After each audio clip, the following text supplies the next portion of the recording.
আসসালামু আলাইকুম। আজকে আমি আছি ফরিদপুর জেলার একটি গ্রামে। সেখানে একটা স্কুলে আসছি আজকে আমি। তো স্কুলে আসার পরে আমি দেখলাম এই স্কুলের চারপাশে যে এরিয়া থাকে, এরিয়া আর কি দেয়াল স্থাপন করা। তো ওই জায়গায় আসার পরে দেখলাম আমি দেয়ালে অনেকগুলো লেখা, শিক্ষণীয় লেখা, যেগুলো পড়তে আমার খুবই ভালো লাগছে। আমি এই জন্য এখান থেকে একটা পড়া আপনাদেরকে পড়ে শোনাতে চাচ্ছি। এখানে লেখা আছে, মেধাবী হয়ে অধিক গর্ব করার কিছুই নেই। মেধাবী হয়ে অধিক গর্ব করার কিছুই নেই। শয়তানও কিন্তু মেধাবী হয়। হ্যাঁ, কথা ঠিক। শয়তানও কিন্তু মেধাবী হয়। ব্যক্তিত্ব এবং সততা না থাকিলে সে মেধা ঘৃণিত। হ্যাঁ, কথাটা ঠিক। শিক্ষা সবার থাকে না, যাদের থাকে, জ্ঞান থাকে, বুদ্ধি থাকে, কিন্তু সেই জ্ঞান বুদ্ধি যদি আমরা ভালো কাজে না লাগাই, সেটা যদি আমরা খারাপ কাজে লাগাই, তাহলে কিন্তু ওই জ্ঞানের আর কোনো মূল্য থাকে না। যে জ্ঞান মানুষের কল্যাণ বয়ে আনতে পারে না, যে জ্ঞান মানুষের পাশে থাকতে পারে না, সেই জ্ঞানের কিসের প্রয়োজন? আমি মনে করি সেই জ্ঞানের কোনো মূল্য নেই। প্রতিটা স্কুল বলেন, কলেজে বলেন, সব ক্ষেত্রেই কিন্তু ভালো ছাত্রছাত্রী, খারাপ ছাত্রছাত্রী থাকেই। তাদের ভিতর থেকে যারা ভালো ছাত্রছাত্রী, তারা হয়তো বা অধিক পরিশ্রম করে, শিক্ষা অর্জন করে, সব কিছু মিলিয়ে কিন্তু তারা একটা ভালো রেজাল্ট করে এবং জীবনের একটা সময় যখন তারা পড়াশোনা শেষ করে ভালো একটা পর্যায়ে চলে যায়, দেখা যায় ভালো ভালো চাকরি করে, উচ্চ পদস্থ স্থানে চাকরি করে, উপরস্থ স্থানে তারা কর্মজীবন পালন করে। সেক্ষেত্রে তারা যদি ওই জায়গায় ভালোভাবে পরিচালনা না করতে পারে, তখন কিন্তু তাদের এই শিক্ষাটার কোনো মূল্য হয় না।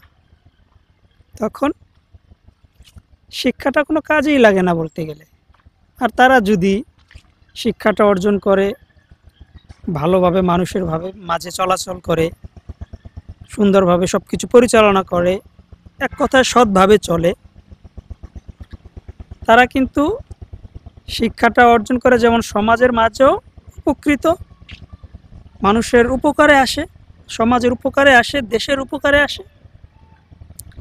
সেক্ষেত্রে তারা তাদের বাবা মারও একজন ভালো সন্তান হিসেবে উপকৃত হয় এবং বাবা মাও সমাজের মাঝে একজন ভালো বাবা মা হিসেবে স্বীকৃতি পায় বলতে গেলে।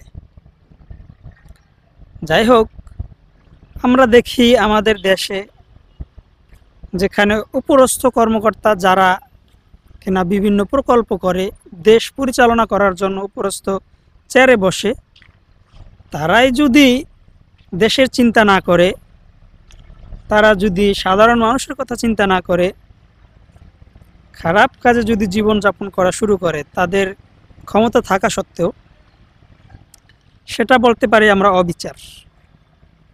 ঠিক আছে, আমাদের সমাজ আমরা বর্তমানে এখন এটাই পাচ্ছি যে যারা শিক্ষিত, যারা একটু উপরস্থ লেভেলে চাকরি করে, ঠিক আছে, তাদের যাদের শিক্ষা আছে, শিক্ষার মাধ্যমে তারা উপরস্থ কর্মকর্তা হিসেবে নিয়োগ পায়, তারা দেখা যায় ওই শিক্ষা পায় ঠিকই, কিন্তু শিক্ষিত হয় না। কীরকম শিক্ষিত হয় না? তারা শিক্ষা অর্জন করে শুধু উপার্জনের জন্য, কিন্তু উপার্জনটা যে কিভাবে আসে, সেটা কি সৎভাবে আসে নাকি অসৎভাবে আসে, অন্যের হককে নষ্ট করে নিজে আত্মসাৎ করে আসে, এটার দিকে কখনো তারা চিন্তা করে না।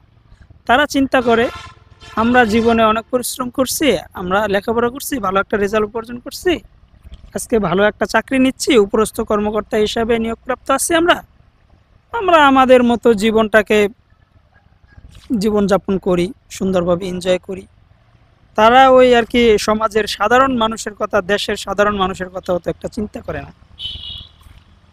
আমি আসলে তাদেরকে বলতে চাই যে আমরা কিছু দিনের জন্য দুনিয়াতে আসছি, তো শুধু আমাদের জীবনটাই উপভোগ করে গেলাম, সুন্দরভাবে পালন করার জন্য, জীবনযাপন করার জন্য আমরা অন্যের হক নষ্ট করলাম। আসলে এটার জবাবদিহি আমাদের করতে হবে, কারণ পৃথিবীতে আসছে আমরা ক্ষণস্থায়ী, কিন্তু পরকালে কিন্তু আমরা দীর্ঘস্থায়ী, যেখানে একবার গেলে সেখানে আর কোনো মৃত্যু নেই। কিন্তু পৃথিবীতে আসলে আপনার মৃত্যুর স্বাদ গ্রহণ করতে হবে। তো এই দিক চিন্তা করে আপনারা যেহেতু উপরস্থ কর্মকর্তা আছেন, উপরস্থ কোনো লেভেলে আছেন, আপনারা একটু সাধারণ মানুষের কথা চেষ্টা করিয়েন, তাদের চিন্তা করিয়েন যে আমরা যদি অন্যের হক নষ্ট করি তাহলে এই অন্য মানুষগুলা কি করবে। তাদেরও কিন্তু জীবনযাপন করার অধিকার আছে, সুন্দরভাবে সমাজে বসবাস করার অধিকার আছে। আমরা সকলেই চেষ্টা করব যে সবাই সবার অধিকারকে ধরে রাখতে এবং অন্যের অধিকার অন্যকে ফিরিয়ে দিতে। এটাই হলো আমার সর্বশেষ কথা। তো সবাই ভালো থাকবেন, দেখা হবে অন্য একটা ভিডিও।